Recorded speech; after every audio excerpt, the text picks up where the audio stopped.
The scream came from the west wing, and every candle in Ashcombe Hall trembled at once. Duke Alastair Ashcombe stood frozen in the corridor, his hand pressed flat against the cold stone wall, his heart pounding as if it wanted to escape his chest. 9 years had passed since that night, yet the sound still found him in his dreams, still chased him through empty rooms, still made his breath catch in his throat. He did not move. He only waited for the echo to fade, the way he had waited every night since the accident that took his family from him. The servants had long stopped asking questions. They knew better than to speak of the past in his presence. They knew the young Duke, once known across the county for his easy laughter and his love of dancing, now lived like a shadow in his own home. He had not attended a single ball, dinner, or gathering in 9 years. He had not shaken a stranger's hand, had not stepped past the iron gates of his estate unless absolute necessity demanded it. The villagers whispered that a curse had settled over him the night his parents and his younger sister died in the carriage accident on the old bridge road. They said misfortune followed him like a hound follows its master, and that anyone who grew close to him would suffer the same fate. Alastair did not believe in curses, not truly.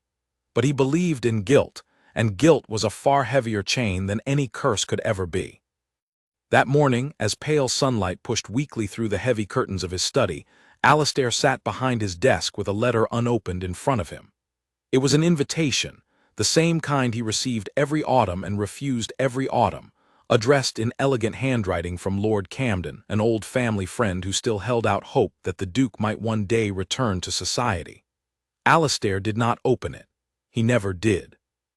He simply placed it in the drawer with the others, a growing pile of unread invitations that had become, over the years, a monument to his isolation.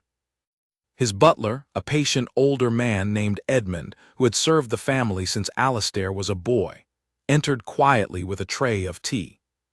He set it down without a word, though his eyes lingered on the drawer a moment longer than necessary. "You do not have to keep doing this, Your Grace," Edmund said gently, his voice carrying the weight of 9 years of watching a young man disappear into himself. "The world has not forgotten you, but it will if you let it." Alastair did not look up. "That is precisely what I want," he said quietly. "Let them forget. It is safer for everyone." Edmund said nothing more. He had learned long ago that arguing with the Duke about his self-imposed exile was like arguing with a locked door.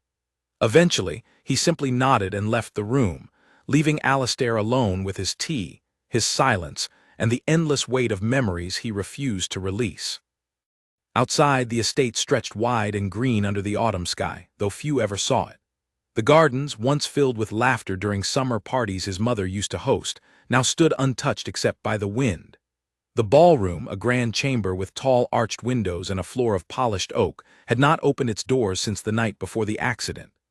Dust settled over the chandeliers like a slow, patient curse of its own, though it was not magic that kept the room closed. It was memory. It was the unbearable image of his mother's laughter echoing through that same hall, and the knowledge that laughter could never return. Alastair spent his days managing the estate through letters and ledgers, rarely stepping beyond the study or the gardens closest to the house. He rode his horse only at dawn, when the roads were empty and no one could see him. He avoided the village entirely, sending Edmund or one of the other servants to handle any errands that required contact with the outside world. He had built himself a fortress of solitude, and for 9 years, it had felt like the only way to keep the people around him safe from whatever darkness he believed followed him. But fortresses, no matter how carefully built, are never as strong as the man who builds them believes. Miles away, in a modest cottage on the edge of the village of Bramblewood, a young woman named Eleanor Whitmore packed the last of her belongings into a worn traveling case. Her Aunt Margaret had written to her only weeks earlier, explaining that the family's small estate had fallen into disrepair and needed someone with a sharp mind and a steady hand to help set it right. Eleanor, practical and unafraid of hard work, had not hesitated. She had spent her whole life in the bustle of London, but something about the quiet countryside called to her, even before she had ever set foot upon it. She arrived in Bramblewood on a cool afternoon, the scent of fallen leaves thick in the air, the village smaller and quieter than anything she had known. Her aunt greeted her warmly at the door of the cottage, pulling her into an embrace before ushering her inside out of the wind. "You look tired, dear," Margaret said, studying her niece's face. "The journey was long, I imagine." "Long enough," Alina replied with a small smile. "But I am here now, and I intend to make myself useful. Tell me everything that needs fixing." Margaret laughed softly, the sound warm and familiar. "There will be time enough for lists and ledgers tomorrow. Tonight you rest. And perhaps tomorrow you will hear the story of our most curious neighbor." Alina raised an eyebrow, curiosity already stirring. "A neighbor?" "The Duke of Ashcombe," Margaret said, her voice dropping slightly as though even saying his name required care. "Though you will not see him. No one does.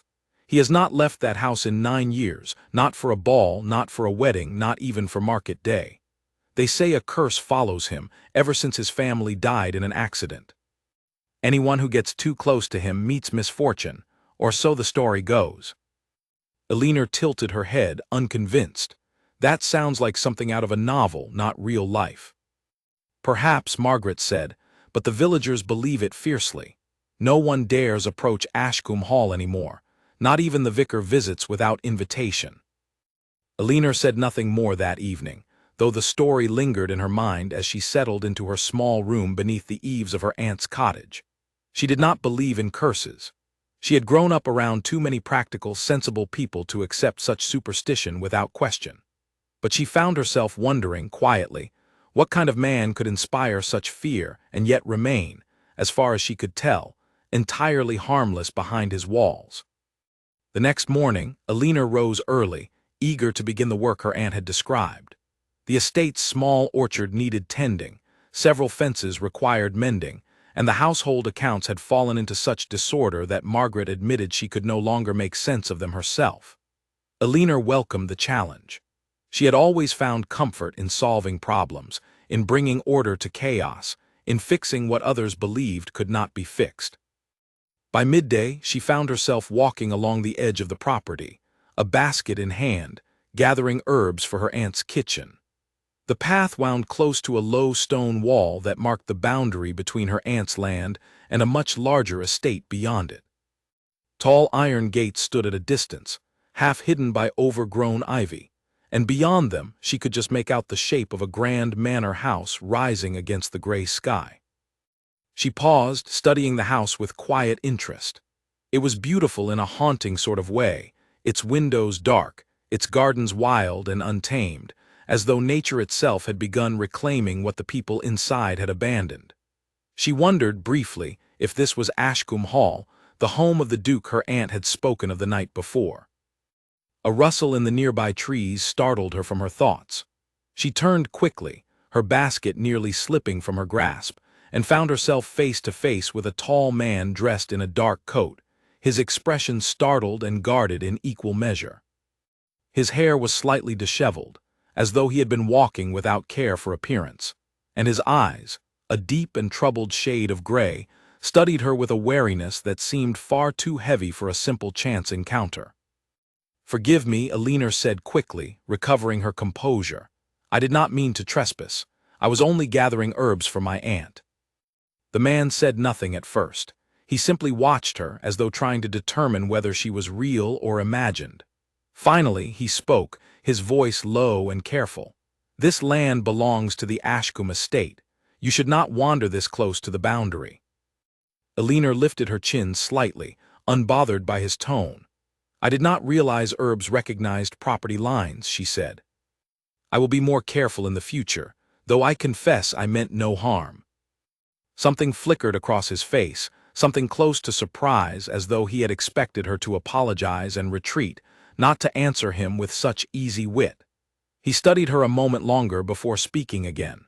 "You are new to Bramblewood." "I arrived only yesterday," she said. "My aunt lives nearby. I am Alina Whitmore." He hesitated, as though even offering his name felt like a risk. "Alastair," he said simply, without offering a surname, though something in his bearing, the quality of his coat, the quiet authority in his voice, told her he was no ordinary gentleman. Alina studied him for a moment, curiosity sparking behind her eyes. "You are the Duke," she said, not quite a question. He stiffened slightly, as though bracing for the fear or fascination that usually followed such a realization. "I am," he admitted. She did not step back. She did not gasp or whisper about curses, as she suspected others might have done. Instead, she simply nodded, as though the information changed very little about the conversation they were having. "Well then, Your Grace," she said, a faint smile touching her lips, "I hope you do not mind that I have trespassed on your land in search of Rosemary." For the briefest moment, something like the ghost of a smile crossed his face, though he seemed almost startled by his own reaction. "I do not mind," he said quietly, "though I would advise caution. Some believe misfortune follows me rather closely." "I have never put much faith in curses," Alina replied evenly. "Bad luck is usually just poor decisions dressed up in more interesting language." He studied her again, longer this time, as though trying to understand a puzzle he had not expected to encounter that afternoon. "Perhaps you are right," he said finally, "though I have found it wiser over the years to keep my distance from others regardless." Alina tilted her head slightly. "And has that made you happy, Your Grace?" The question caught him off guard. No one had asked him something so direct in a very long time. He opened his mouth to answer, then closed it again, uncertain how to respond to a stranger who seemed entirely unafraid of him, entirely unimpressed by his title, and entirely too perceptive for his comfort. "Happiness is not something I concern myself with," he said finally, his voice quieter than before. Alina considered this for a moment, then offered a small, understanding nod, sensing that she had touched on something deeper than she had intended. "Well," she said, adjusting the basket on her arm, "I will leave you to your solitude then, Your Grace. Though I hope our paths cross again.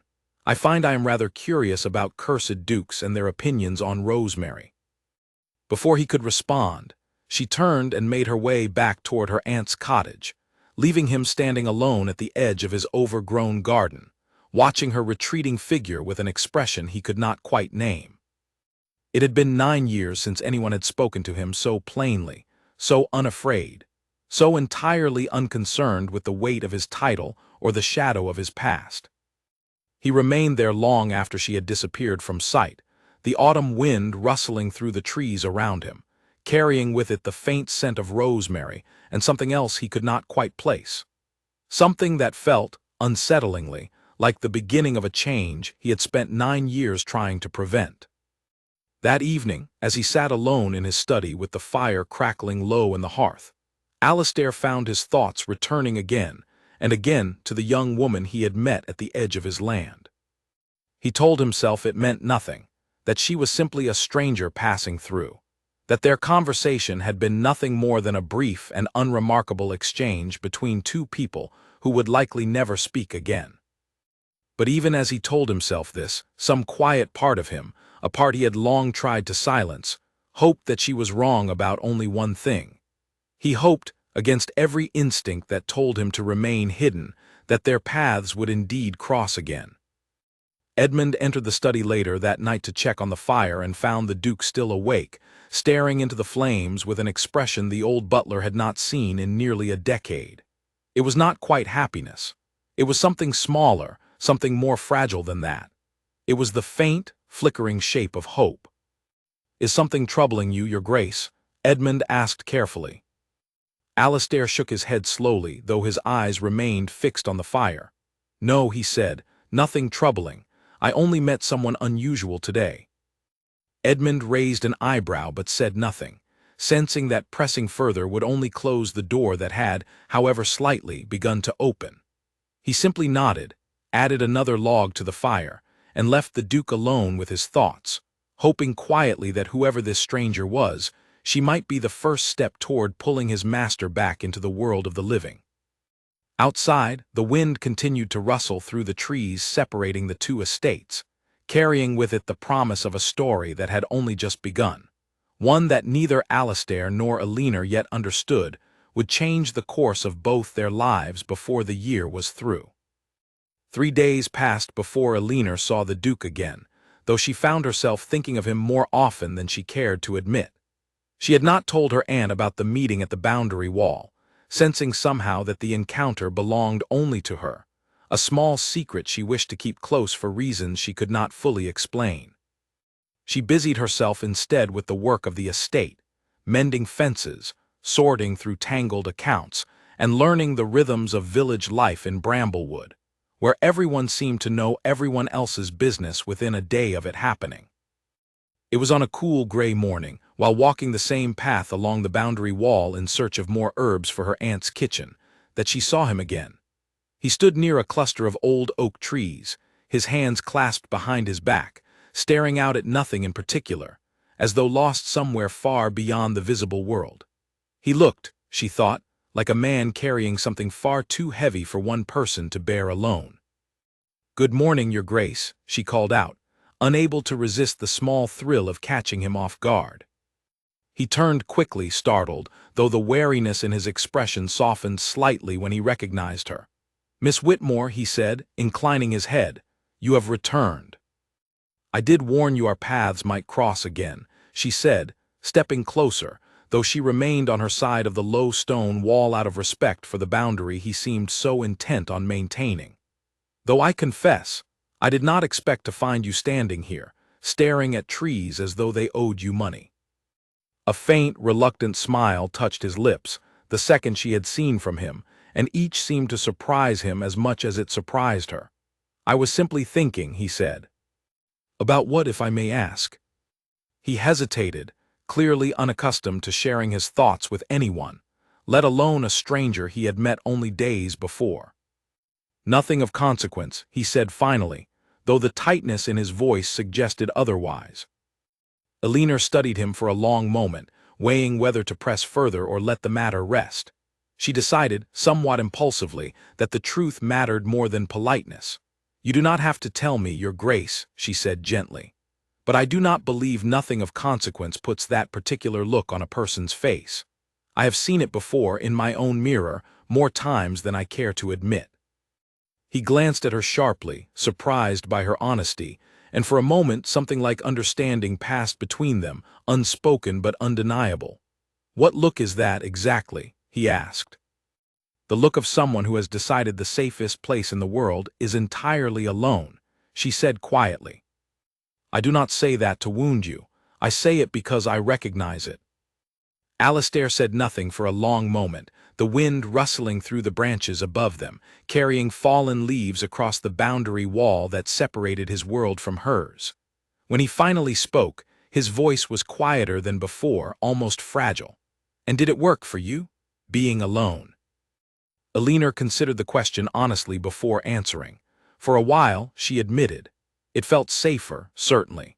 No one could disappoint me if I never let them close enough to try. No one could leave if I never let them stay.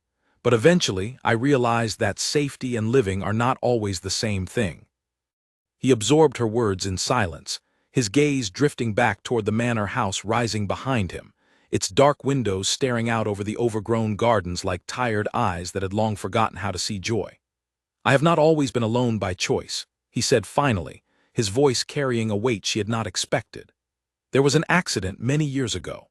My family, my parents, and my sister, they were traveling home from a gathering when the carriage overturned on the old bridge road.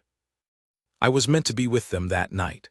I stayed behind instead, delayed by a matter I no longer even remember. By the time word reached me, they were already gone." Elinor's expression softened, though she resisted the urge to offer empty comfort. "I am so sorry," she said simply, allowing the weight of his words to settle between them without rushing to fill the silence.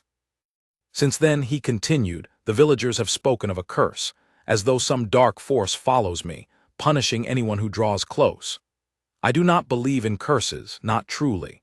But I have come to believe that perhaps I am simply dangerous to be near, in ways that have nothing to do with magic and everything to do with fate." "That is not how fate works," Elinor said firmly, her voice carrying more conviction than she had intended. "An accident is a tragedy, Your Grace, not a judgment. You did not cause it by staying behind that night, any more than you would have prevented it by joining them. Grief has a way of convincing us that we hold more power over the world than we truly do." He looked at her then, really looked at her, as though seeing her clearly for the first time. "No one has spoken to me this way in 9 years," he admitted quietly. "Everyone else either avoids me entirely or tiptoes around the subject as though it might shatter if handled too roughly." "Perhaps everyone else is wrong," Elinor said with a small, gentle smile. "Grief does not need to be handled with such careful silence. Sometimes it needs to be spoken aloud, examined honestly, and understood for what it truly is, rather than what fear has convinced us it must be." They stood together for a long while after that, the conversation drifting into quieter, gentler territory, touching on smaller things, the changing colors of the autumn leaves, the quality of the harvest that year, the small comforts of tea in the late afternoon. Elinor found herself surprised by how easily conversation flowed between them once the heaviest truths had been spoken, as though naming the weight he carried had somehow made it lighter for them both to bear, even briefly. When at last she took her leave, promising to return the following day to continue her search for herbs, Alastair remained by the boundary wall long after she had disappeared from view. Turning her words over in his mind like a coin, he could not stop examining from every angle. Grief does not need to be handled with such careful silence. He had spent 9 years believing the opposite, that silence was the only way to survive what had happened, that solitude was the only way to protect the world from whatever darkness followed him. Yet here was a stranger, unafraid and unflinching, suggesting an entirely different way of living.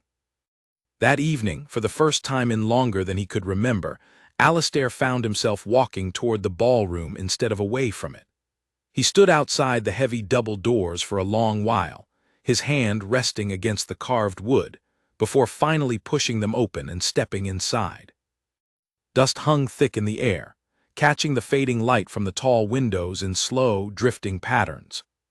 The chandeliers, unlit for 9 years, hung silent and gray above the polished oak floor, though beneath the dust, Alastair could still see the faint gleam of the wood his mother had once loved so dearly.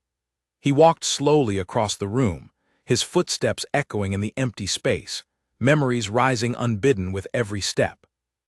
He could almost hear the music that once filled this room, almost see his mother laughing as she spun across the floor, almost feel his sister's small hand tugging at his sleeve, begging him to dance with her one more time before the night ended.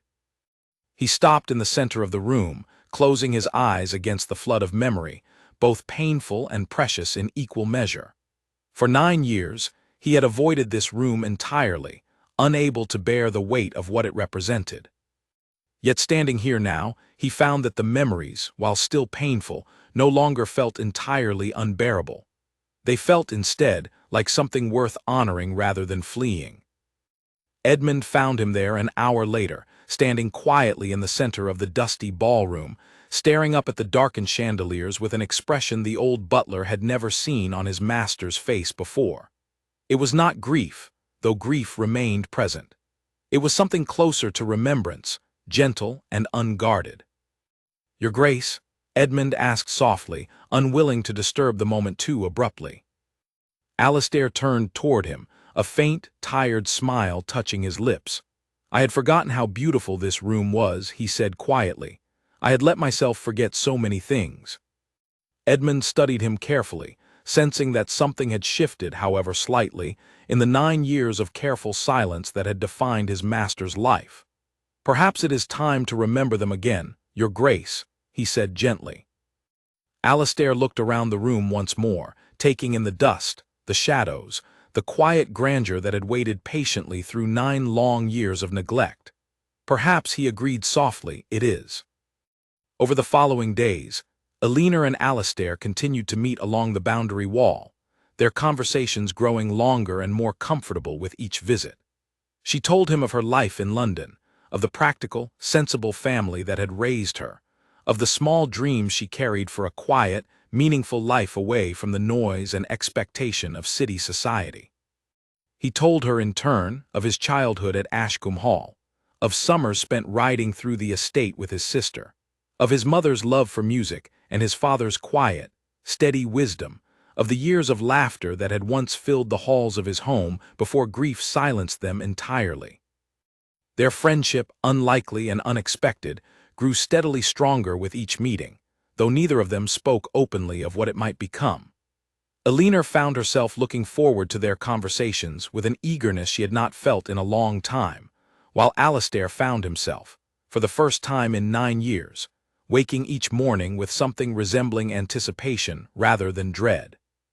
Yet even as their bond deepened, the old fears remained, quiet but persistent, whispering to Alistair in the silence of the night that closeness always led to loss, that every person he had ever loved had eventually been taken from him, and that Elinor, despite her warmth and her wit and her unshakable refusal to fear him, might one day suffer the same fate simply for daring to stand close to a man the village still called cursed. Word travels quickly in a small village, and it was not long before whispers began to circulate through Bramblewood about the young woman who had been seen walking near the Ashcombe boundary wall on more mornings than could be explained by coincidence. Margaret heard the rumors first from a neighbor who ran the village shop, a kind but talkative woman named Beatrice who seemed to know every piece of gossip within an hour of it occurring. "They say she has been seen speaking with the Duke himself," Beatrice told Margaret over the counter one afternoon, her voice hushed with the particular thrill of forbidden news. "Standing right at the wall, bold as anything, no chaperone in sight." Margaret returned home that evening with a furrowed brow and a heart full of concern, finding Elinor in the small garden behind the cottage, tending to the last of the season's vegetables with quiet focus. She did not waste time with careful introductions to the subject. "Elinor," she said, "is it true? Have you been meeting with the Duke of Ashcombe?" Elinor straightened, brushing dirt from her hands, and considered lying for only a moment before deciding her aunt deserved honesty. "We have spoken a few times, yes," she admitted. "Along the boundary wall. Nothing improper, Aunt Margaret, only conversation." Margaret's expression remained troubled, though her tone softened slightly. "Elinor, dear, you do not understand the weight of what people believe about that man. They say tragedy follows him. They say anyone who grows close to him suffers for it. I do not wish to see you caught up in something that could bring you harm, or worse, damage your reputation beyond repair." Elinor set down her gardening tools and took her aunt's hands gently in her own, meeting her worried gaze with calm, steady eyes. "Aunt Margaret," she said, "I have listened carefully to every story the village tells about him, and I have found none of them to hold any truth beyond simple superstition born from grief and fear. He lost his family in a terrible accident, and instead of offering him comfort, this entire village decided it was easier to call him cursed than to sit with him in his sorrow. I do not believe he is dangerous. I believe he is lonely, and I believe loneliness, left untreated, can look very much like something darker to those who do not understand it." Margaret studied her niece for a long moment, torn between her protective instincts and the quiet conviction she heard in Elinor's voice, a conviction she recognized from Elinor's mother, her own late sister, who had always possessed the same stubborn compassion for those the world had cast aside. "Just be careful," Margaret said finally, her tone gentler now. "Whatever the truth of it, the village will not look kindly on this, and I do not wish to see you hurt, either by gossip or by grief that is not your own to carry." "I will be careful," Elinor promised, though even as she said the words, she felt a small, quiet certainty settling in her chest, a sense that whatever came next, she had no intention of turning away from the friendship that had begun to bloom, however unlikely, along that quiet stone wall. The following week, an early frost settled over Bramblewood, coating the fields and hedgerows in delicate white lace that sparkled beneath the pale morning sun. Elinor bundled herself warmly and made her way to the boundary wall as usual, though this time she found a folded letter waiting for her, tucked carefully beneath a smooth gray stone at the base of the wall, exactly where she and Alistair had taken to leaving small notes for each other on mornings when their schedules did not align for conversation. She unfolded the letter with careful fingers, smiling as she recognized the neat, careful handwriting that had become familiar to her over the past weeks. "Miss Whitmore," the letter began, "I find myself, for the first time in many years, looking forward to each new day, not out of duty or habit, but out of genuine anticipation. I confess I do not entirely understand this feeling, having grown so unaccustomed to it, but I suspect it has a great deal to do with our conversations at the wall. I have been thinking further on what you said regarding grief and silence, and I find myself wondering whether you might be willing to see more of the estate than simply the boundary where we have grown accustomed to meeting. If you are amenable, and if your aunt would permit it, I would be honored to show you the gardens properly, and perhaps the library, which I believe you would find far more interesting than rosemary bushes. Yours, with growing gratitude, Alastair. Elena read the letter twice, a warm smile spreading across her face despite the cold morning air. She folded it carefully and tucked it into her coat pocket before making her way back to the cottage, her mind already turning over how best to broach the subject with her aunt, who remained understandably wary despite her earlier promise not to interfere. That evening, over a simple dinner of stew and fresh bread, Elena raised the matter carefully. "Aunt Margaret," she said, "the Duke has invited me to see more of the estate, the gardens and the library specifically. I would like your permission to accept, with a proper chaperone if you feel it necessary." Margaret set down her spoon, studying her niece with a long, searching look. "You are certain of this," she said. "Not a question, but an acknowledgement." "I am," Elena said simply. Margaret sighed, though the sound carried more resignation than disapproval. "Very well," she said. "I will accompany you myself. If this Duke of yours is as lonely and misunderstood as you believe, then perhaps it is time someone from this village extended a hand instead of a rumor." Elena's face lit with genuine gratitude, and she rose from her chair to embrace her aunt warmly. "Thank you," she said. "You will not regret this, I promise you." "I certainly hope not," Margaret replied, though a small smile had begun to soften the worry in her expression. 3 days later, Elena and Margaret arrived at the tall iron gates of Ashcombe Hall, greeted by Edmund, who welcomed them with the quiet, careful courtesy of a man who had not entertained guests in nearly a decade. He led them through the grand entrance hall, its high ceilings and marble floors echoing with a beauty that had clearly once hosted grand gatherings, though it now stood eerily quiet, the silence broken only by their footsteps. Alastair met them in the main hall, dressed more formally than Elena had yet seen him, his usual guarded expression softened by something close to nervous eagerness. "Miss Whitmore," he said, bowing slightly. "Mrs. Margaret, thank you both for coming.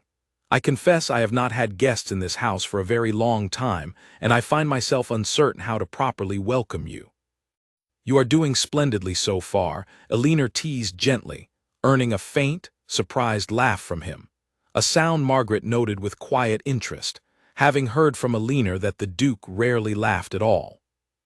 He led them first through the gardens, which, despite their overgrown state, still carried traces of their former beauty, winding stone paths disappearing beneath tangled ivy, an old fountain standing silent and dry in the center of a circular courtyard, rose bushes gone wild but still blooming faintly in the late autumn light.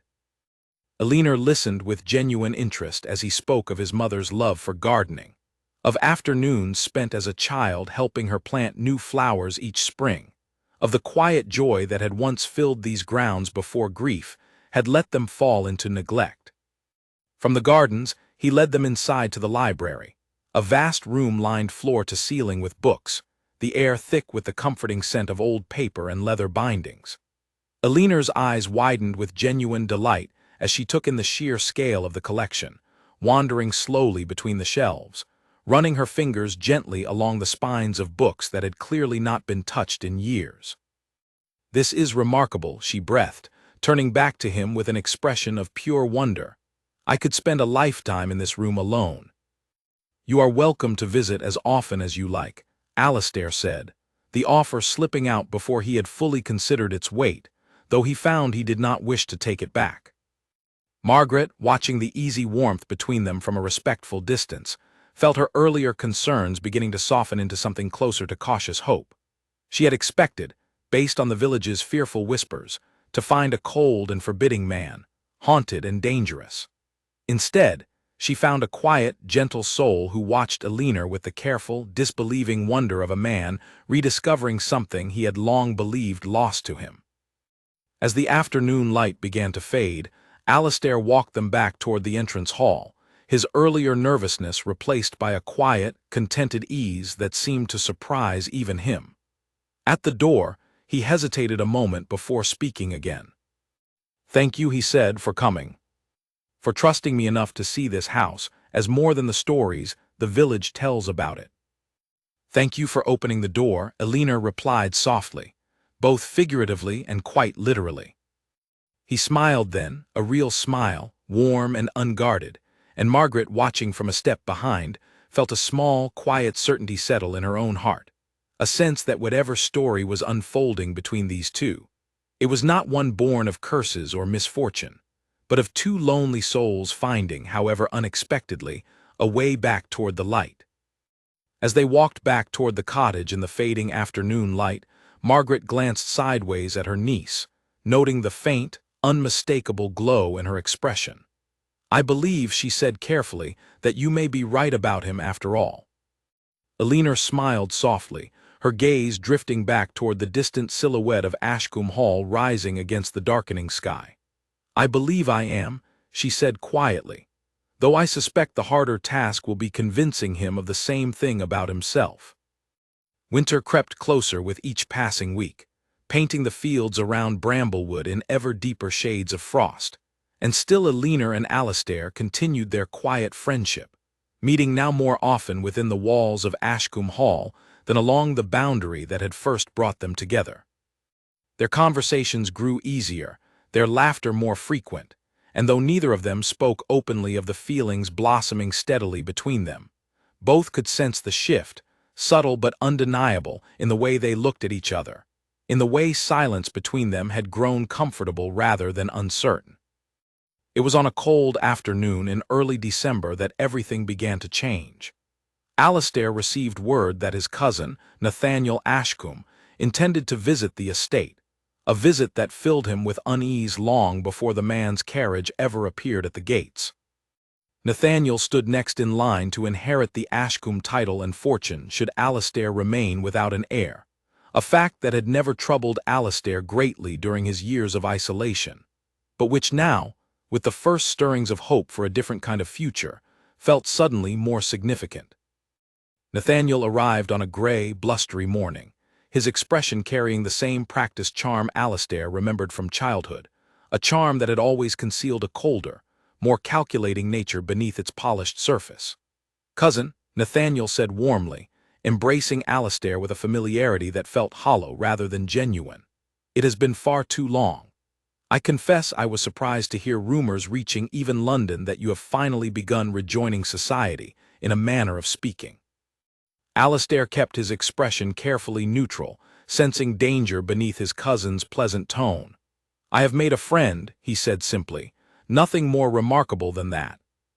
Nathaniel's smile sharpened slightly, though he said nothing further on the matter that day, instead settling into the guest quarters with the easy confidence of a man who intended to stay far longer than a simple courtesy visit required.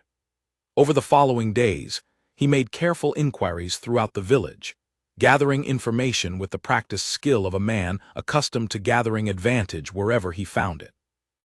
It did not take him long to learn of Elinor, nor to recognize the opportunity her presence in Alastair's life presented. A young woman of modest means, unmarried, recently arrived from London, spending increasing amounts of time in the company of a wealthy, reclusive duke. It was, to Nathaniel's calculating mind, a story that practically wrote itself, and one he intended to use to his own advantage. He found Elinor one afternoon walking alone near the village market, and approached her with the same practiced charm he had shown his cousin, though beneath it. Elinor sensed immediately a coldness that made her instinctively wary. "Miss Whitmore, I presume," he said, offering a polished bow. "I have heard a great deal about you from the village. It seems you have made quite an impression on my cousin, the Duke." Elinor studied him carefully, sensing the calculation behind his pleasant words. "And you are?" "Nathaniel Ashcombe," he said. Alastair's cousin, and I confess, someone with a genuine interest in his well-being. Tell me, Miss Whitmore, what exactly are your intentions toward him?" The bluntness of the question caught her off guard, though she recovered quickly, her chin lifting slightly with quiet resolve. "My intentions," she said evenly, "are simple friendship, freely given and free of any expectation. I have no interest in his title or his fortune, if that is what you are implying." Nathaniel's smile did not waver, though something colder flickered behind his eyes. "Forgive my directness," he said, "but my cousin has lived in isolation for 9 years, and forgive me for saying so, young women in your position, with modest means and few prospects, are not entirely uncommon in these sorts of stories. I simply wish to ensure that whatever affection has grown between you is genuine, and not merely convenient." Elinor felt anger rising sharply within her, though she kept her voice carefully level. "I would suggest, Mr. Ashcombe, that you know very little about me if you believe convenience has any part in this friendship. And I would further suggest that your concern for your cousin's well-being might be better directed toward supporting his happiness, rather than questioning the character of those who provide it." Nathaniel's expression tightened almost imperceptibly, though he recovered quickly, offering another polished bow. "Of course, Miss Whitmore," he said smoothly, "I meant no offense. I only wish to see my cousin protected from further hardship, having already suffered so greatly."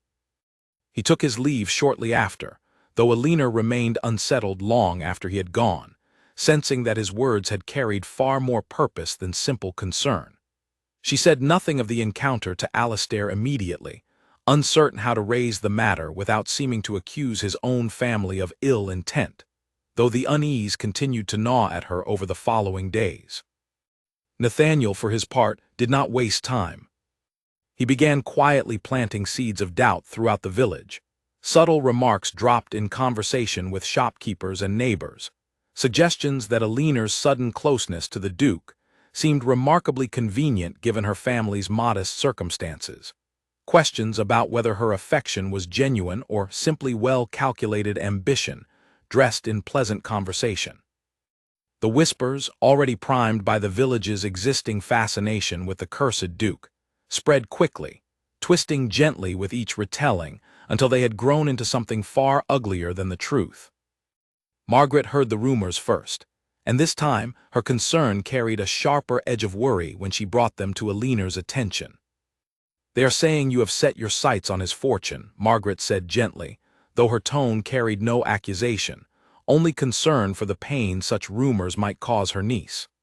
"I know it is not true, Elinor, but I fear how deeply this might wound you, and how it might affect the Duke as well, should he hear such things." Elinor felt her stomach tighten with dread, understanding immediately the damage such rumors could do, not only to her own reputation, but to the fragile trust she and Alastair had built so carefully over the past weeks. If Alastair, still so wounded by loss and betrayal of fate itself, came to believe even for a moment that her affection had been anything less than genuine, she feared the walls he had only just begun to lower might rise again, higher and more impenetrable than before. She resolved to speak with him directly, before the rumors could reach him through less trustworthy sources, and made her way to Ashcombe Hall the following morning with a heavy heart and a determined resolve to face whatever came next with honesty rather than fear. She found him in the library, seated near the tall windows with a book open unread in his lap, his expression distant and troubled in a way that told her, immediately, that the rumors had already reached him. "Alastair," she said softly, closing the door behind her, "I need to speak with you." He looked up slowly, his eyes carrying a weariness that had not been there in weeks, a return of the guarded distance she had worked so hard to dismantle. "I have heard the whispers, Elinor," he said quietly, his voice carefully controlled, "that your affection for me is calculated, that you seek my fortune rather than my company." "I know," she said, moving closer, though she stopped short of crossing the full distance between them, sensing the fragile tension in the air. "And I know precisely where those whispers began. Your cousin approached me days ago, questioning my intentions in a manner that felt less like concern and more like a warning. I believe he has spread these rumors deliberately, Alistair, to protect his own inheritance from whatever future you might build for yourself. Alistair's expression flickered with surprise, then with something closer to dawning understanding, though the wariness did not fully leave his eyes. Nathaniel, he said slowly, more to himself than to her. Of course. I care nothing for your title or your fortune, Elinor continued, her voice steady despite the vulnerability she felt in speaking so plainly. I never have. I care for the man who speaks of his family with such tender love, who has spent 9 years punishing himself for a tragedy that was never his to carry, who still, despite everything, finds room in his heart for kindness and hope. That is the man I have grown to care for, Alistair, not the Duke, not the fortune, simply you. He studied her for a long, silent moment, the weight of her words settling slowly through the fog of doubt Nathaniel's careful manipulation had cast over him. I want to believe you, he said finally, his voice barely above a whisper, but I have lost so much already. I do not know if I can survive losing this as well, only to discover it was never real. Then let me prove it, Elinor said gently, closing the remaining distance between them. Not with words alone, but with time, with patience, with whatever proof you need. I am not going anywhere, Alistair, regardless of what your cousin or this village chooses to believe. He reached out slowly, almost hesitantly, taking her hand in his for the first time since they had met, his fingers trembling slightly with the weight of 9 years of guarded solitude finally beginning to crack. Thank you, he said quietly, for not giving up on me even now. I do not intend to, she replied softly, and for a long moment they simply stood together in the quiet library, the winter light falling gently through the tall windows, the weight of Nathaniel's manipulation beginning, slowly, to lose its grip on the fragile trust they had built between them. Nathaniel did not leave Ashcombe Hall quietly. When word reached him that his careful rumors had failed to drive Elinor away, and worse, that Alistair had learned the source of the whispers, he understood that subtlety alone would no longer serve his purpose. He requested a private audience with his cousin that same evening, and Alistair, though wary, agreed to hear him out in the study, the fire burning low between them as the winter darkness pressed against the windows. I do not understand your objection to my happiness, Alistair said evenly, once Nathaniel had settled into the chair across from him. You have never shown concern for my well-being before now. Why this sudden interest? Nathaniel's charming mask slipped slightly, revealing the cold calculation beneath. Because your happiness threatens everything I have spent years planning for, he said bluntly, apparently deciding that honesty, however unflattering, might serve him better than further deception. You have lived as a recluse for 9 years, Alistair. The family solicitors have long assumed the title would eventually pass to me, given your refusal to marry or produce an heir. I have built my own life around that expectation. And now, because of some village girl with a clever tongue and a convenient smile, you suddenly wish to rejoin the world. Her name is Elinor, Alistair said, his voice hardening with a firmness Nathaniel had not expected from his usually guarded cousin. And she has given me more honesty and kindness in a few short weeks than you have offered in years of distant, calculated politeness. I begin to understand now that your visit was never about my well-being at all. Nathaniel's expression tightened, the last traces of pretense falling away entirely. Think carefully, cousin, he said, his voice carrying a sharper edge now. If you marry this girl, if you produce an heir, everything I have worked toward disappears. I am simply asking you to consider whether a few weeks of pleasant company are truly worth abandoning 9 years of careful arrangement. Alistair rose slowly from his chair, his expression carrying a quiet, resolute strength that surprised even himself. I spent 9 years believing I was cursed, he said. I spent 9 years punishing myself for a tragedy I could not have prevented, hiding from the world because I believed closeness only brought loss.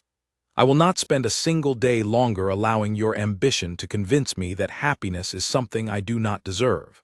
I think it is time you return to London, Nathaniel. This conversation is finished. Nathaniel stared at his cousin for a long, tense moment, clearly unaccustomed to such firm resistance, before rising stiffly and offering a cold, formal bow. "You will regret this decision," he said quietly, before turning and leaving the study without another word. Alastair remained standing by the fire long after his cousin's footsteps had faded down the hall, his heart pounding with a mixture of anger and unexpected relief. For the first time in 9 years, he had stood firmly against something rather than retreating from it, and the feeling, though unfamiliar, carried within it a quiet sense of strength he had not realized he still possessed. The following morning, Nathaniel departed Ashcombe Hall without farewell, though the damage he had already caused within the village lingered stubbornly, whispered doubts and suspicious glances following Alina whenever she walked through Bramblewood's narrow streets. She bore it with quiet dignity, refusing to let the gossip shake her resolve, though the weight of it pressed heavily on her all the same.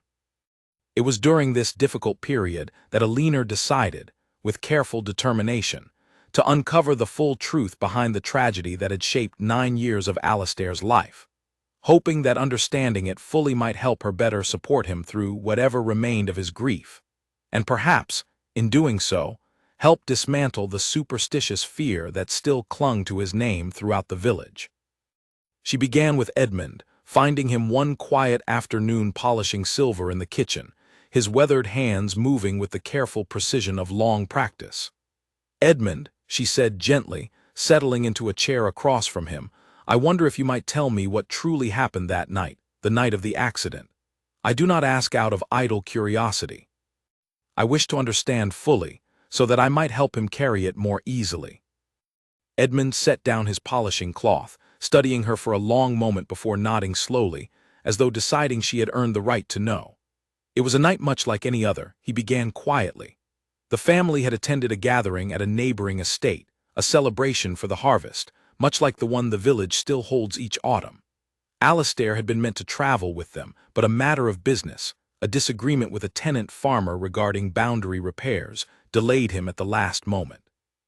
His parents and his younger sister departed without him, promising he would catch up once the matter was resolved." Alina listened quietly, her heart already aching for the young man who had carried this weight for so many years.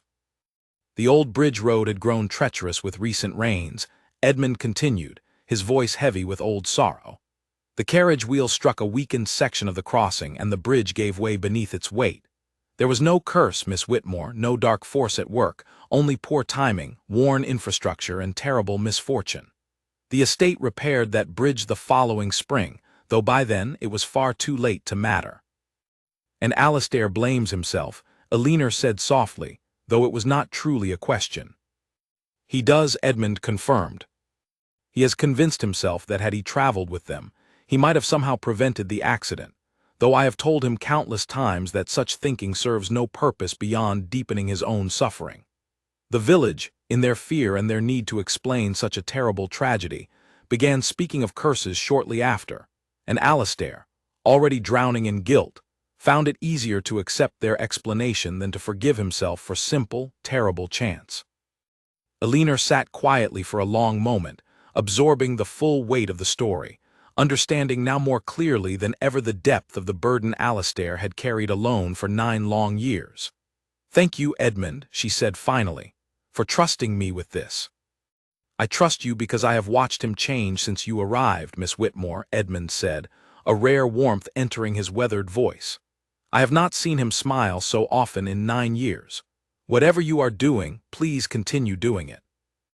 Alina left Ashcombe Hall that afternoon with a renewed sense of purpose, understanding now that Alastair's healing would require not only patience and companionship, but active, deliberate effort to help him finally release the guilt that had chained him for so long.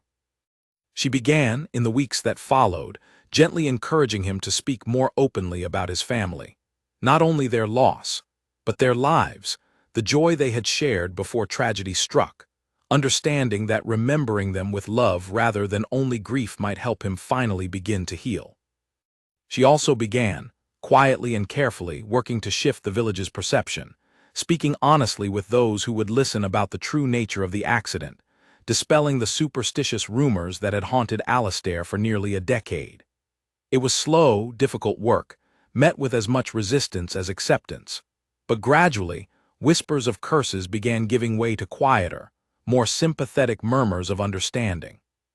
By the time the first signs of the coming harvest ball preparations began appearing throughout Bramblewood, garlands being woven, the village hall being swept and decorated, invitations being carefully written and delivered, Alina found herself harboring a quiet, hopeful idea, one she was not yet certain how to voice, but one that had begun taking root in her heart with growing certainty. Perhaps, after 9 long years, it was finally time for the Duke of Ashcombe to dance again. The idea would not leave Alina's mind once it had taken root, growing steadily over the following days until she could no longer keep it to herself. She raised it carefully one evening as she and Alastair sat together in the library, the fire crackling warmly beside them, a pot of tea slowly cooling, forgotten between them as their conversation deepened. "The village harvest ball takes place in a fortnight," she said gently, watching his expression carefully for any sign of the old fear rising within him. "I wonder if you might consider attending this year for the first time in 9 years. Alastair's expression shifted immediately, the warmth that had filled his face moments before giving way to something more guarded, more uncertain. "Alina," he said slowly, "I have not set foot in a ballroom or attended any gathering of that nature since before the accident. I do not know if I am capable of such a thing." "I'm not asking you to become someone you are not," she said softly, reaching across the small distance between them to take his hand gently in hers. "I'm only asking you to consider it. You do not have to decide tonight. But I believe, Alastair, that hiding forever will never heal what happened. I believe there comes a moment when a person must choose to step back into the light, not because the pain has disappeared, but because staying in darkness has stopped serving any true purpose." He was quiet for a long moment, his gaze fixed on their joined hands, the weight of 9 years pressing heavily against the small, hopeful seed she had planted. "What if something happens?" he said finally, his voice barely above a whisper. "What if the moment I step back into that world, into that room full of people, something terrible follows just as it always has?" Alina squeezed his hand gently, her voice steady and sure. "Then I will be standing beside you when it happens," she said. "But Alastair, I do not believe anything terrible is waiting for you in that ballroom. I believe only music and laughter, and the chance to remember who you were before grief convinced you to disappear." He looked up at her then, his eyes carrying a vulnerability she had rarely seen from him, layered beneath 9 years of careful walls now slowly crumbling. "I will think on it," he said quietly. "That is all I can promise for tonight." "It is enough," Alina said, offering him a warm, patient smile. "It is more than enough." Over the following days, Alastair found himself returning again and again to the empty ballroom, standing quietly among the dust and shadows, remembering. He thought of his mother's laughter, his father's steady presence, his sister's delighted spinning across the polished floor. He thought, too, of Alina's words of her steady, unwavering belief that stepping back into the world did not mean betraying the memory of those he had lost, but rather honoring the joy they had once shared together in that very room. Edmund found him there one afternoon, standing near the tall windows, watching dust motes drift lazily through the pale winter light. "Your Grace," he said carefully, "I could not help but notice you have been spending considerable time in this room of late." Alastair turned toward him slowly, his expression thoughtful rather than pained. "Alina believes I should attend the harvest ball this year," he said. "I have not decided." Edmund studied his master for a long moment, weighing his words carefully before speaking. "If I may say so, Your Grace, your parents never wished for you to spend your life in mourning. Your mother loved this room precisely because it was filled with joy, not sorrow. I believe she would be far more troubled by 9 years of silence than by a single evening spent honoring her memory through the very thing she loved most." Alastair absorbed the old butler's words in thoughtful silence, feeling something shift within him, quiet but unmistakable, like a door long sealed finally creaking open after years of stubborn resistance. "Perhaps you are right," he said finally, his voice carrying a note of decision that had not been there moments before. "Perhaps it is time." Edmund's weathered face broke into a rare, genuine smile. "I will have your formal attire prepared immediately, Your Grace," he said, unable to fully hide the emotion in his voice. "It has waited 9 years for this moment as patiently as the rest of us." That evening, Alistair penned a careful letter to Alinar, informing her of his decision, though he found himself hesitating over the final lines, uncertain how to properly express the depth of gratitude and fear that warred within him at the thought of finally stepping back into society after so many years of careful hiding. He settled, finally, on simple honesty, sealing the letter and sending it immediately to Bramblewood before he could change his mind. Alinar received the letter the following morning, her heart leaping with a mixture of joy and nervous anticipation as she read his careful words, promising to attend the ball, though admitting freely that fear still lingered heavily beneath his resolve.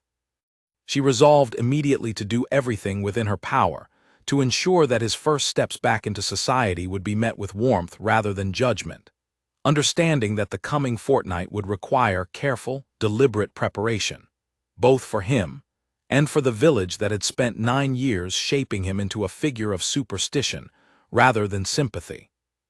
She spoke quietly with her aunt, with Beatrice at the village shop, with the vicar and several other respected members of the community, gently working to shift the narrative that had long surrounded Alistair's reputation, sharing the true story of the accident, emphasizing the tragedy rather than the superstition, reminding the village of the kind, gentle young man he had been before grief had driven him into isolation. Slowly, gradually, the whispers of curses began giving way to something gentler, something closer to compassion and quiet hope for his return. As the day of the harvest ball approached, Bramblewood buzzed with anticipation unlike anything the village had experienced in years, not only for the usual joys of the annual celebration, but for the possibility, whispered now with hope rather than fear, that the Duke of Ashcombe himself might finally step back into the light after 9 long years of shadow. Alistair, for his part, spent the final days before the ball caught between growing hope and old, familiar fear, his resolve wavering more than once as the reality of his decision drew steadily closer. Yet each time doubt threatened to overwhelm him, he found himself returning to Alinar's steady words, her unwavering belief that he deserved joy, that hiding had served its purpose long enough, that the time had finally come to step forward, however frightening that step might feel. On the evening before the ball, Alinar visited Ashcombe Hall one final time, finding Alistair in the ballroom once more, standing quietly beneath the freshly cleaned chandeliers, which Edmund and the remaining household staff had spent days carefully restoring to their former glimmering glory. The dust had been cleared, the floor polished until it gleamed beneath the candlelight, the room transformed slowly but surely from a monument of grief back into a space of quiet, waiting possibility. "It is beautiful," Alinar breathed, stepping into the room beside him, taking in the transformation with genuine wonder. "It always was," Alistair said quietly, his gaze sweeping across the familiar space with an expression of careful, tentative peace. "I simply could not see it clearly until now." They stood together in comfortable silence for a long moment, the candlelight flickering gently around them, before Alinar turned to face him fully, her expression soft but resolute. "Tomorrow," she said, "you will walk into that ballroom, and whatever fear rises within you, know that I will be there, standing beside you, every single step of the way." Alistair reached for her hand, holding it gently in his own, his eyes carrying a warmth and gratitude too deep for words. "Then I believe," he said softly, "that I am finally ready to face it." The night of the harvest ball arrived cold and clear, the sky above Bramblewood scattered thick with stars, the village hall glowing warmly with candlelight and laughter as villagers gathered in their finest clothing, eager for an evening of music, dancing, and celebration. Alinar arrived early with her aunt, her nerves fluttering with an anticipation she could not fully calm, her eyes drifting repeatedly toward the door each time it opened, watching for the familiar figure she hoped, desperately, would soon appear. Word had spread quickly through the village regarding the possibility of the Duke's attendance, and the atmosphere within the hall carried an undercurrent of nervous excitement, whispered conversations rippling through the crowd each time the door creaked open. Some villagers remained skeptical, unable to fully release 9 years of superstition in a single evening, while others, moved by Alinar's quiet campaign of truth and compassion, found themselves hoping earnestly for his return. Nearly an hour into the celebration, as the musicians paused between songs and the crowd's excitement began settling into comfortable conversation, the heavy doors of the village hall swung open once more, and a hush spread slowly across the room as Duke Alastair Ashcombe stepped inside. He stood framed in the doorway for a long, breathless moment, his formal attire immaculate, his expression carrying equal measures of quiet determination and barely concealed fear. The entire hall seemed to hold its breath, villagers turning to stare at the figure they had spent 9 years discussing only in hushed, fearful whispers, now standing before them in flesh and blood, undeniably present. Alinar moved through the crowd immediately, her heart pounding, reaching him just as the weight of dozens of curious stares threatened to overwhelm his careful composure. She took his hand gently, her presence steadying him instantly, and offered him a warm, reassuring smile that seemed to cut through the tension of the room like sunlight breaking through heavy clouds. "You came," she said softly, only for him to hear. "I promised you I would," he replied, his voice carrying a slight tremor, though his grip on her hand remained steady and sure. Slowly, gradually, the initial shock of the room began to soften. The vicar, one of the first to embrace the truth Alinar had shared regarding the accident, approached warmly to greet the Duke, offering quiet words of welcome that seemed to ease the tension considerably. Others followed, cautiously at first, then with growing warmth, as the evening celebration slowly resumed around them, the villagers gradually remembering that the man before them was not a figure of superstition, but simply a grieving soul who had finally found the courage to step back into their midst. Alastair remained close to Alinar throughout the early part of the evening, grateful for her steady presence as he navigated conversations he had not engaged in for nearly a decade, his old social graces returning slowly, like muscles long unused finally beginning to remember their former strength. He found himself, to his own quiet surprise, genuinely enjoying moments of the evening, small conversations with villagers he vaguely remembered from childhood, the warm scent of spiced cider, the cheerful melody of the musicians as they resumed their playing. Yet as the evening progressed, and the musicians announced the final dance of the night, the dance traditionally reserved for the most meaningful pairing of the celebration, Alastair felt the old fear rising sharply within him once more, his earlier confidence wavering beneath the weight of what such a dance had once meant to him, memories of his mother spinning joyfully across similar floors flooding back with sudden, overwhelming force. Alinar, sensing his hesitation immediately, turned to face him fully, her expression gentle but resolute, understanding intuitively the significance of the moment unfolding between them. "Alastair," she said softly, extending her hand toward him with quiet, steady confidence, "would you do me the honor of the last dance?" He stared at her outstretched hand for a long moment, the weight of 9 years pressing heavily against the fragile hope blooming steadily within his chest. Around them, the hall had grown quiet once more, villagers watching with bated breath, sensing the significance of the moment even without fully understanding its depth. "I have not danced since that night," he admitted quietly, his voice carrying the full weight of 9 years of careful avoidance. "I do not know if I remember how." "Then let me remind you," Alinar said gently, her hand remaining steady and open before him. "One step at a time, we do not have to be perfect, we only have to begin." Slowly, with trembling but determined resolve, Alastair reached out and took her hand, allowing her to lead him gently onto the dance floor as the musicians began the final melody of the evening. The crowd watched in reverent silence as the Duke of Ashcombe, absent from every ball for 9 long years, moved carefully into position, his hand settling gently at Alinar's waist, hers resting lightly upon his shoulder, their eyes locked together in quiet, steady understanding. The first steps came haltingly, uncertain old muscle memory warring against 9 years of careful stillness, but Alinar guided him patiently, her steady presence anchoring him through the initial uncertainty, until gradually, gracefully, the old rhythm began returning, flowing through him like a long-forgotten song finally remembered.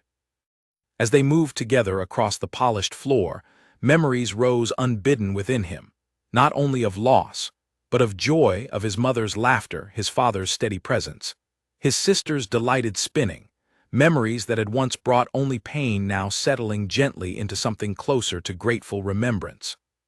He felt, for the first time in 9 years, that honoring his family's memory did not require perpetual mourning, but rather the courage to continue living fully, carrying their love forward rather than burying it beneath endless grief.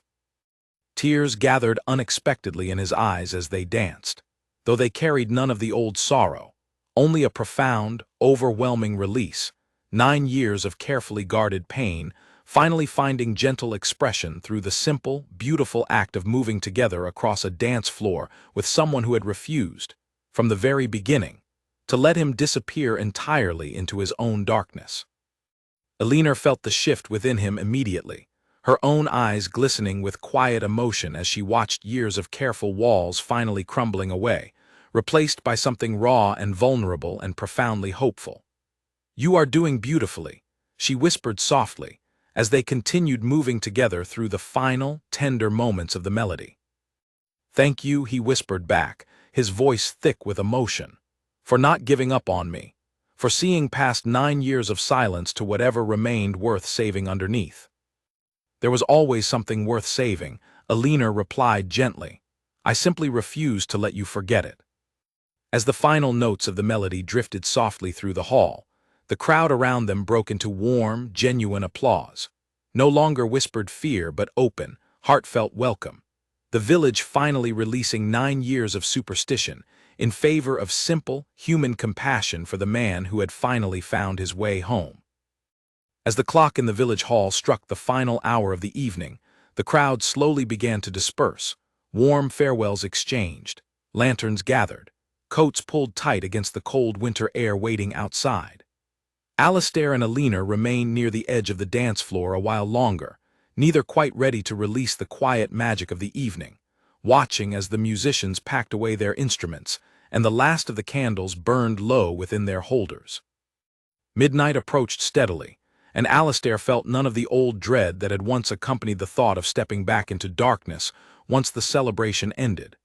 Instead, he felt something entirely new, a quiet, steady sense of peace settling gently over the raw vulnerability the evening had uncovered within him. "I feared," he admitted softly, as they finally made their way toward the door, "that the moment midnight arrived, this feeling would disappear, that I would return to Ashcombe Hall and find the old darkness waiting for me exactly as it always has." "And does it feel that way now?" Elinor asked gently, as they stepped outside into the crisp winter night, stars scattered brilliantly across the clear sky above them.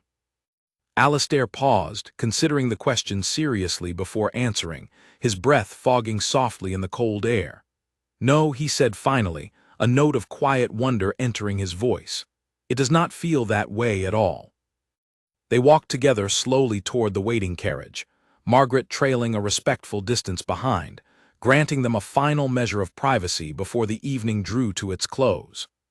As they reached the carriage, Alistair turned to face Elinor fully, his expression carrying a depth of gratitude and quiet hope he had not allowed himself to feel in nearly a decade. "I do not know how to properly thank you," he said softly, "for everything you have given me these past weeks. You did not simply offer me a dance tonight, Elinor. You offered me my life back, piece by piece, patience by patience, until I finally remembered how to live it." Elinor reached up gently, brushing a lock of hair from his forehead with tender familiarity, her expression warm and unguarded. "You did the hardest part yourself," she said softly. "I only reminded you that you were still capable of choosing joy. The courage to actually reach for it was entirely your own." He studied her for a long, quiet moment beneath the scattered stars, the weight of 9 years of careful solitude finally, fully releasing into something lighter, something hopeful, something that felt, for the first time in longer than he could properly measure, remarkably close to happiness. "Might I call on you tomorrow?" he asked softly, a faint, hopeful smile touching his lips. I find I am not yet ready for this evening to be our last." Elinar's answering smile carried all the warmth of the candlelight they had left behind within the hall. "I would like that very much," she said softly. In the weeks that followed, the village of Bramblewood slowly transformed its understanding of the man they had once called cursed. The whispered fears that had followed Alistair for 9 long years gave way gradually to quiet respect and genuine warmth, the villagers coming to know him not as a figure of misfortune, but as a kind, thoughtful man who had simply needed time, patience, and the steady, unwavering belief of one determined woman to find his way back into the world. Alistair began attending village gatherings regularly, his old fears softening with each new experience. Each small step forward met with growing confidence rather than the old paralyzing dread. He reopened portions of Ashcombe Hall that had remained closed for nearly a decade, restoring the gardens his mother had once loved, filling the halls once more with quiet warmth rather than heavy silence. He spoke openly, when the moment felt right, of his family, sharing memories of their laughter and love rather than only the sorrow of their loss, honoring them through remembrance rather than perpetual grief. Nathaniel did not return to Ashcombe Hall, his careful schemes having failed entirely against the steady strength of the bond between Alistair and Alinar, though word eventually reached them that he had settled quietly into a modest position elsewhere, his ambitions for the Ashcombe title finally, fully extinguished.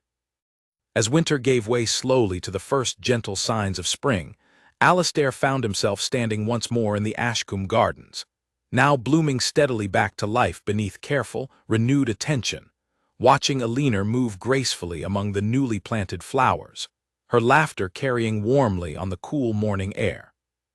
He thought, as he often did now, of how far he had traveled since that first startled meeting at the boundary wall, from a man who had believed himself cursed and unworthy of closeness, to a man who had finally, fully rediscovered the simple, profound joy of living. He approached her slowly, taking her hand gently in his own as she turned to greet him with the same warm smile that had first drawn him steadily back into the light. "Whatever curse the village once believed followed me," he said softly, "has long since been broken, though I suspect it was never truly a curse at all, only grief wearing a frightening disguise." "And what replaced it?" Alinar asked gently, though she already suspected the answer. Alistair smiled, warm and unguarded, the same smile that had once seemed impossible for a man who had hidden from the world for 9 long years. "You did," he said simply. "You offered me one final dance before midnight, Alinar, and in doing so, you gave me back every day that follows it." Together they walked slowly through the blooming gardens, the quiet legend of the cursed Duke fading steadily into a gentler, truer story, one the village would tell for years to come, not of misfortune and shadow, but of patience, courage, and the quiet, transformative power of a single, unwavering hand extended toward someone who had simply forgotten how to reach for hope on his own. Spring deepened into early summer, and with it came a change neither Alistair nor Alinar had rushed, yet both had quietly known was coming since the night of the harvest ball. On a warm afternoon, beneath the old oak trees near the boundary wall where their friendship had first begun, Alistair knelt before her with a small ring that had once belonged to his mother, his voice steady despite the nervous joy trembling beneath his words. "I once believed I was meant to walk through this life alone," he said softly, "that closeness only invited loss, that love itself was something too dangerous for a man like me to risk. You taught me otherwise, patiently, gently, without ever once asking me to become someone I was not. Alinar Whitmore, will you allow me the honor of walking beside you for the rest of my days, not out of fear of solitude, but out of genuine, grateful love?" Alinar, her eyes bright with tears, did not hesitate. "Yes," she said simply, pulling him to his feet and into an embrace that carried within it 9 years of healing finally settling into quiet, certain peace. Their wedding took place in early autumn, exactly 1 year after Alinar had first arrived in Bramblewood, held not in some distant cathedral, but within the very ballroom that had once stood silent and dust-laden for nearly a decade. The chandeliers, fully restored now and gleaming brightly, cast warm golden light across a room filled not with fearful whispers, but with genuine joy, the entire village gathering to witness the union of the Duke they had once called cursed, and the woman who had refused from the very beginning to believe such a thing possible. Margaret wept openly through the ceremony, pride and relief mingling freely in her tears, while Edmund, standing proudly near the front of the gathered crowd, allowed himself a rare display of open emotion, his weathered face breaking into a wide, joyful smile as he watched the two people he had come to love as family finally bound together in lasting happiness. Life at Ashcombe Hall transformed steadily in the years that followed. The estate, once shrouded in silence and neglect, grew slowly into a place of warmth and quiet activity once more. Alastair, drawing on the lessons he had learned through his own long journey out of isolation, became known throughout the county for his generosity toward tenant farmers and struggling families, understanding intimately, as few in his position could, the weight of unseen burdens carried silently by those too afraid or too proud to ask for help.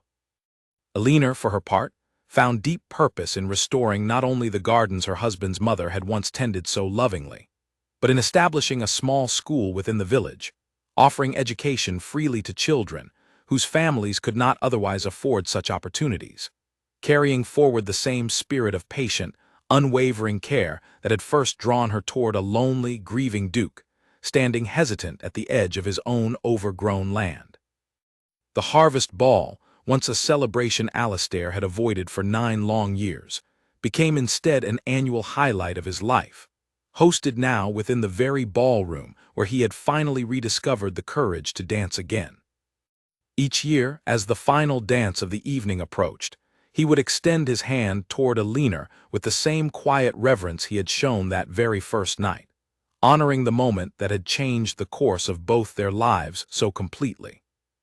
Years later, when their own children filled the halls of Ashcombe with laughter, much as Alastair's own family once had before tragedy silenced it, he found himself standing occasionally in the quiet of the restored ballroom, remembering with grateful rather than sorrowful tears the long journey that had brought him from a man frozen in grief to a father, a husband, and a Duke finally at peace with both his past and his future. He often told his children, when they grew old enough to understand, the story of the boundary wall of rosemary gathered on a cold autumn morning, of a young woman entirely unafraid of village superstition, who had offered him nothing more than honest conversation and patient understanding, and who had, in doing so, given him back the entire remainder of his life. The village of Bramblewood, in time, stopped telling stories of the cursed Duke entirely. Instead, they told a different tale, passed warmly from one generation to the next, of patience triumphing over fear, of honesty dissolving 9 years of careful silence, and of one final dance, offered freely before midnight, that had proven stronger than any curse the world had ever imagined.